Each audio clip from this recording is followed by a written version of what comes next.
Food allergies are tricky and they can be dangerous, even deadly. A Chicago high school student, though, is educating kids around the world about food allergies and how to deal with them. He created an initiative called Kids Allergy Network. It includes podcasts, blogs, and a lot more. So joining us now is Ben Wolf O'Donnell, a student at the U of C Lab School here in the city and the founder and president of Kids Allergy Network. Good morning, Ben. Thanks so much for being here with me. Yeah, thank you. Good morning. I really appreciate it. How did you first, if you will, get interested in food allergies? I'm assuming, as we were talking earlier, it's because you yourself deal with food allergies. Yeah, well, 4 million kids across the U.S.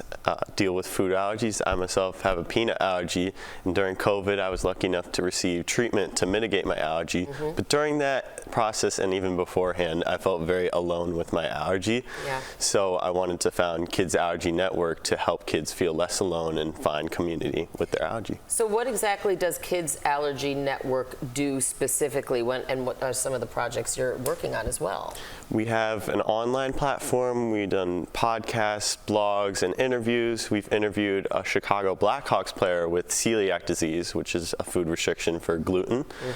And we also do in-person events. We've gone to Chicago public schools, after-school programs and farmers markets, and inform kids about allergies and help uplift their voices. Do you think, or have you found that kids really don't want to talk publicly about their allergies? They sort of deal with it more privately, which I'm sure is you know, really can be really scary, can be really isolating. I mean, how do you try to encourage kids and adults to be open about it? I mean, it is what it is, and we need to make sure we're aware, right? Yeah, it's definitely, kids find that they don't really have a space to talk about their allergies. They don't have that opportunity, and after we do podcasts or interviews or something, people might thank us and say this is the first time they've ever been able to connect with people about their allergies and talk about it in this certain light.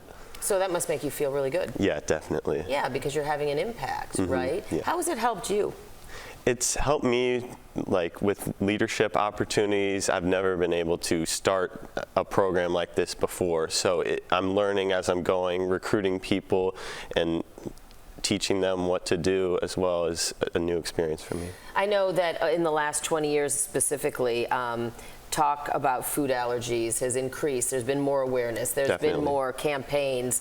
That's here in this country. I'm not sure about the rest of the world. So how do you get the word out around the world about food allergies and also to kids in other countries?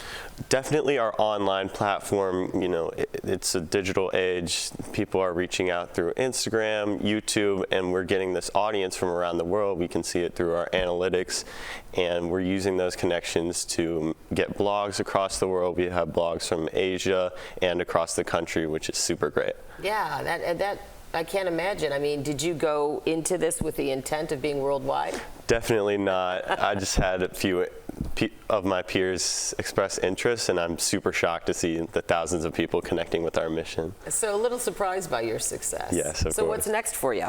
We're working on a project with U Chicago and Booster Shot Comics. We're making a comic book for people going through oral immunotherapy, which is the same treatment I went through, to help them feel less alone and understand what the treatment is more. Right, and then real quickly, that's sort of like micro dose of the food or whatever you're allergic to. Exactly. Correct? So you start with a little bit of whatever you're allergic to and eat more and more. And it can be painful. You'll get stomach pain after you eat that small dose because at the end of the day, you're allergic to it. It's certainly something, though, if anyone's interested, they should learn more from their doctor and their allergist, exactly. Of course. Yes. Right. But that's something.